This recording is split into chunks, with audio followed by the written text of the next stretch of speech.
Assalamualaikum warahmatullahi wabarakatuh. Saya Miftahul Jannah dengan NIM terakhir 112.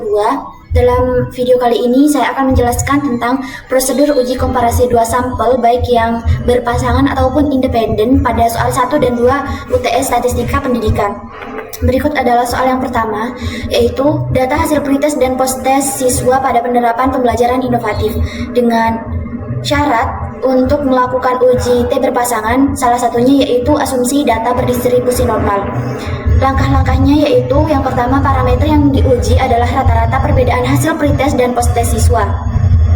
Yang kedua, menentukan H0 dan H1. H0 tidak ada perbedaan rata-rata hasil pretest dan post-test siswa terhadap kemampuan literasi sains siswa. H1 ada perbedaan rata-rata hasil pretest dan post-test siswa terhadap kemampuan literasi sains siswa.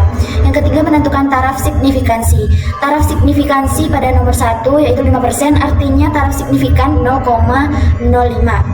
Yang keempat, menentukan statistik uji yang sesuai. Nomor 1 ini menggunakan uji T berpasangan. Yang kelima, menentukan daerah penerimaan atau penolakan H0 atau p-value. Yang keenam, menghitung uji statistik. Untuk menghitung uji statistik kita bisa pergi ke data, kemudian klik data analisis, kemudian kita cari t-test pair to sample for mean, klik OK, kemudian variabel satunya kita masukkan data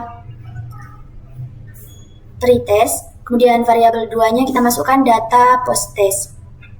Kita klik label, alfanya tetap 0,05, output optionnya output range, kemudian kita pilih kolom mana yang akan kita taruh, oke.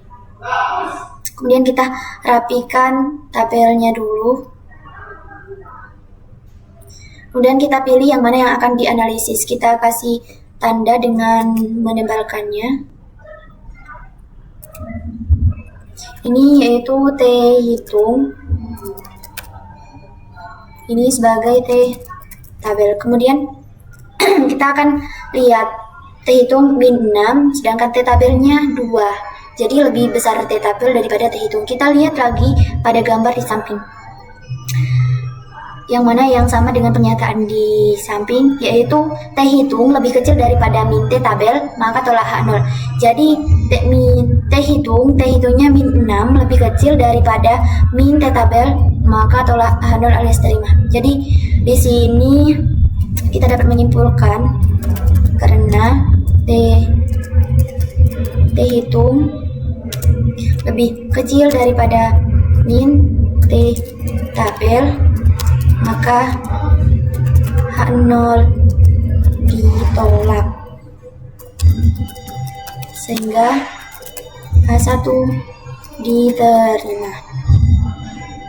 Kemudian kita lihat p-value-nya, kita kasih tanda IP. P-nya ini 4,0, terus di sini ada E-nya, ini berarti angka pangkat maksudnya. Jadi untuk desimalnya ini 0,000004. Jadi nolnya ada 6, sedangkan A-nya 0,05. Jadi bisa kita simpulkan bahwa P lebih kecil daripada A, maka tolak H0 terima H1. Di sini kita bisa tulis karena P lebih kecil daripada 0,05, maka H0 ditolak, sehingga H1 diterima.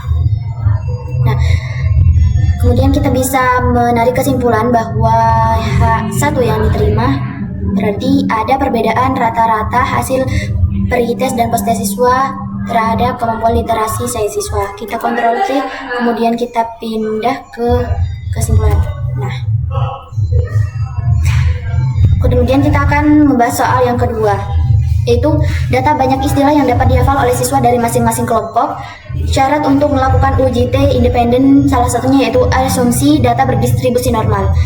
Langkah-langkahnya yaitu parameter yang diuji adalah rata-rata banyak istilah yang dihafal oleh kelompok kontrol dan kelompok eksperimen. Yang kedua, H0 tidak ada perbedaan, rata-rata banyak istilah yang dihafal oleh kelompok kontrol dan kelompok eksperimen. H1 ada perbedaan, rata-rata banyak istilah yang dihafal oleh kelompok kontrol dan kelompok eksperimen. Langkah ketiga menentukan taraf kepercayaan. Taraf kepercayaan pada soal kedua ini 95%, artinya taraf signifikan A sama dengan 0,05. Yang keempat menentukan uji statistik yang sesuai. Dan soal nomor 2 menggunakan uji T independen. Kemudian melakukan uji homogenitas, kemudian uji T independen, kemudian kesimpulan. Untuk melakukan uji homogenitas ini, kita akan menentukan variansinya terlebih dahulu. Di mana di sini kita menggunakan rumus var titik s, kemudian buka kurung, masukkan data, kemudian tutup kurung, enter. Ini juga sama dengan var titik s, buka kurung, masukkan data, tutup kurung, enter. Jadi varian terbesar di sini merupakan variabel pertama atau variabel 1. Sedangkan variansi terkecil disebut variabel kedua. Nah, setelah kita ketemukan variansinya, kita akan melakukan uji F dengan mengklik data, kemudian data analisis, kemudian kita pilih F test to sample for variances. Kemudian kita pilih variabel satunya yang mana. Kemudian variabel 2 masukkan kelompok eksperimen. Kemudian klik label, alfanya tetap 0,05, output range-nya kita pilih. Kemudian kita letakkan di sampingnya, klik OK. Kemudian kita rapikan tabelnya terlebih dahulu. Kemudian kita kasih tanda bold yang akan dianalisis. F hitung ini F tabel. Kita lihat F hitung 1, F tabel 2. Berarti F hitung lebih kecil daripada F tabel. Kita lihat di sini. Apakah ada? Jika F hitung lebih kecil daripada F tabel, maka H0 diterima. Jadi di sini kita bisa menuliskan karena F lebih kecil daripada F tabel, maka H0 diterima. Kemudian kita lihat p-value-nya 0,4, sedangkan A-nya 0,05. Jadi 0,04 di sini 0,4 maksudnya lebih besar, berarti di sini karena P lebih besar daripada 0,05, maka H0 diterima.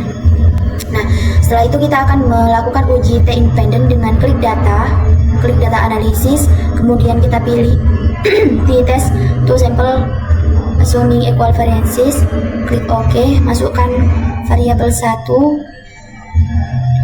variabel 2, klik label, alfanya 0,05, output range, kita pilih di sini, klik OK. Kemudian kita pilih yang mana yang akan dianalisis, ini Ctrl B, T, itu, ini Ctrl B, T, tabel. Sedangkan untuk ini P-nya, ini P. Kita lihat di sampingnya, kita analisis dulu T hitung dengan T tabel. T hitung min 1 lebih kecil daripada T tabel min T tabelnya 2. Kita lihat di sini, min T tabel min 2 lebih kecil daripada min 1. T hitungnya min 1, berarti ini sesuai ya.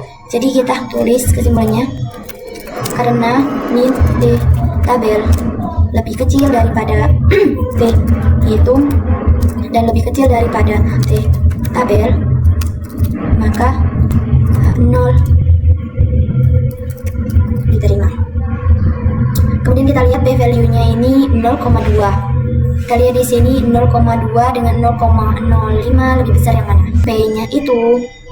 Jadi P-nya itu lebih besar daripada K-nya.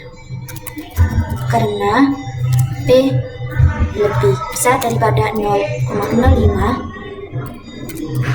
maka hak 0 diterima.